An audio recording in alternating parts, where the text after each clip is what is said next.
हमारे साथ शंकराचार्य स्वामी अभिमुक्तेश्वरानंद जी हैं। स्वामी जी, जिस तरह से यहाँ पर शाम को हंगामा करने वाले कुछ लोग पहुंच गए, हुआ क्या था और आपकी ओर से क्या हो रहा? हम तो यहाँ बैठे ही हैं, लोग आ रहे हैं, बहुत सारे लोग यहाँ पर उपस्थित थे। प्रेस के लोगों से हम लोग चर्चा कर रहे थे। उसी समय हमने देखा कि 3-4 लड़के आए, उनके हाथ में लाल झंडा था जिसमें डंडा लगा हुआ था। उन्होंने उनको पकड़ा हुआ था और हमारे सामने खड़े हो गए। थोड़ी देर खड़े रहे और उसके बाद उन्होंने नारा लगाना शुरू कर दिया, आई लव बुलडोजर बाबा, और वो बार बार उसको दोहराते जा रहे थे। हमारे ख्याल से 25-30 बार उन्होंने दोहराया होगा। और फिर लोगों का ध्यान गया कि क्या मामला है। पहले लोगों ने सोचा कि ये कुछ कहना चाहते होंगे, लेकिन फिर जब वो लोग बार बार इसी बात को दोहराते रहे तो फिर लोगों ने उनको कहा कि आप इधर हो करके कहिए। फिर वो लोग थोड़ा लड़ने भिड़ने लगे, लेकिन जनता यहाँ काफ़ी थी। जनता ने धीरे धीरे करके उनको दूर कर दिया। दूर जा कर के भी वो लोग अपना नारा लगाते रहे, कुछ देर तक रहे, उसके बाद फिर वो चले गए। हम लोगों की तरफ से पुलिस को सूचना हमारे कार्यालय ने कर दी थी। इतनी जानकारी हमको दी गई, बाकी तो हमको पता नहीं। वही लोग पहचान में आए, वो किसकी ओर से आए थे, कौन थे, उद्देश्य क्या था, यहाँ पर पहुंचाए क्या था? उनका उद्देश्य यही था कि वो यहाँ आएंगे, जब वो इस तरह का नारा लगाएंगे तो यहाँ के लोगों को आक्रोश उत्पन्न होगा, हाथापाई होगी और उसी का आधार मान करके पुलिस यहाँ से हमको उठाने के लिए कार्रवाई करेगी, लाठीचार्ज करेगी, आदि आदि जो कुछ करना हो। उनको बहाना चाहिए कि यहाँ से कैसे हमको हटाएं। हम यहाँ जो बैठे हुए हैं उससे प्रशासन को समस्या है। बार बार प्रशासन के लोग पूछ रहे हैं कि कब जाएंगे, कब हटेंगे, क्या होगा। इसका मतलब है कि हमारे बैठे रहने से उनको समस्या है। हमको हटाने के लिए वो कोई ना कोई बहाना खोज रहे हैं। हम समझते हैं पुलिस वालों की ओर से ही प्लांट किए गए वो लोग थे और आकर के यहाँ माहौल ख़राब करना चाहते थे और उनको अवसर देना चाहते हैं ताकि वो बल का प्रयोग करके हम लोगों के यहाँ से हटा सकें। स्वामी जी, पहले भी यहाँ पर शिविर जैसे आप आशंका जता रहे थे, इसलिए सीसीटीवी कैमरे बढ़ाए गए, लगाए गए, क्या आशंका थी क्या कि ऐसा कुछ हो सकता है? हाँ जी, पहले से ही इनपुट था।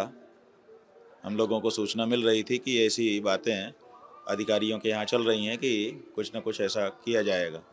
इसीलिए तो हमारे शिष्यों ने कल सीसीटीवी लगा दिया था और वो सीसीटीवी ही है जिसके कारण कल की घटना बच गई, क्योंकि उन लोगों ने देखा कि सीसीटीवी लग चुका है।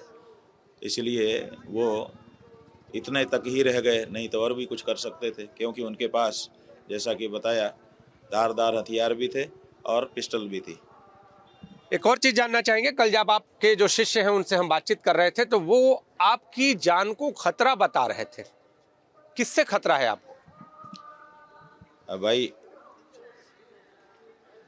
जब प्रशासन ही हमको अगवा करके एकांत में ले गया था मारने के लिए, अब इसमें क्या बताना है कि किससे खतरा है? ये तो स्पष्ट हो गया ना कि उत्तर प्रदेश की सरकार हमको मारना चाहती है। उसको गौ हत्या बंद नहीं करना है। गौ हत्या बंद करने की बात करने वाले का ही वध कर देना है, ताकि न रहे बांस न बजे बांसुरी, कोई हमको गौ हत्या से रोके ना।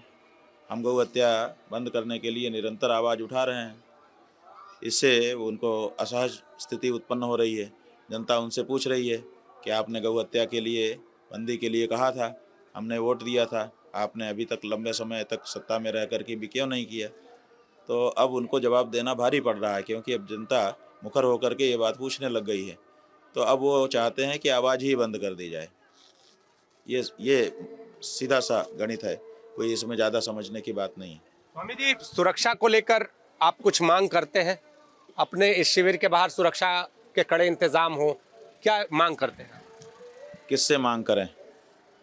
जो हमको मारना चाहता है उसी से हम मांग करें कि तुम हमारी सुरक्षा करो। वो क्या सुरक्षा करेंगे हमारी?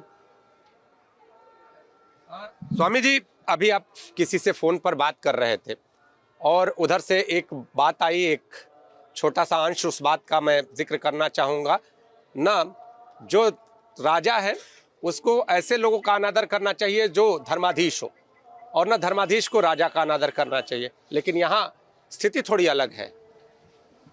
आखिर इस विवाद का अंत क्या और कैसे? ऐसा है कि राजा तभी तक राजा रहता है जब तक वो राजधर्म का पालन करता है। जब राजधर्म का पालन ही नहीं कर रहा है तब उसको उसकी निंदा क्यों ना करें हम। आचार्य भी जब तक आचार्य के रूप में रहता है तब तक उसका अनादर नहीं किया जा सकता, निंदा नहीं की जा सकती है। लेकिन अगर आचार्य पथभ्रष्ट हो जाए तब भी कोई एकाएक नहीं आचार्य हैं पथभ्रष्ट हो गए तब भी हम निंदा नहीं करेंगे, ये व्याख्या नहीं की जा सकती है। राजा को भी और आचार्य को भी अपनी अपनी मर्यादा में रहना चाहिए। जब मर्यादा में रहेंगे तो परस्पर निंदा नहीं करनी चाहिए। ऐसा आदि शंकराचार्य जी ने मठामनाय महानुशासन में हम लोगों को निर्देश किया है।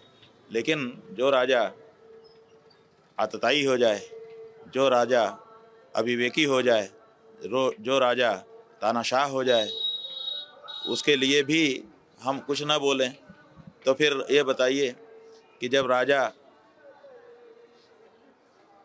वेन अत्याचारी हो गया था तो ऋषि मुनियों ने जाकर के उसको हुंकार क्यों लगाई, क्यों उसका वध कर दिया? ये भी तो हमारे ही पुराण में लिखा है। इसका मतलब है कि जब तक राजा अपनी मर्यादा में है तब तक उसकी निंदा नहीं करनी चाहिए। जहाँ तक हो सके आचार्य राजा को समन्वय स्थापित रखना चाहिए।